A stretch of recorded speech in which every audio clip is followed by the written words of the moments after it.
sa tunnel. So the tunnel is open if it's low tide, but since it's high tide, the tunnel is closed by the water. So for our kayakers, all you have to do is you're gonna start there, then keep right, keep right, keep right, keep right. You're gonna come south on the next lagoon. And for our swimmers, you have two options. You can use the ladder that attach the wall of rock, or you can just dive down for you to go on the next lagoon. And explore what's in the second lagoon.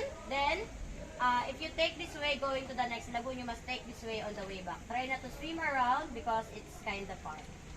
And the water composition inside is what we call brackish water again, but this one is 70% salt and 30% fresh water. So later on while swimming, if you feel the cold part, I'm pretty sure that's the fresh water.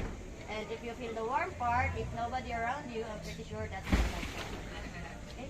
And bringing snorkeling gears is not totally necessary because the water is kind of blurry. But if you're going to bring some snorkeling gears, please take good care of it because if you're gonna drop it, say bye-bye to your 1,500.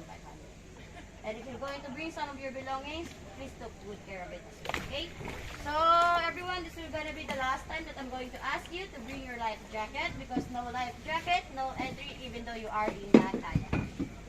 And for the kayakers, on the way back, just turn left, left, left, left, left, then you're going to come south in this area. Don't worry for the kayakers, you're not going to get lost because I put some tracking device on that kayak.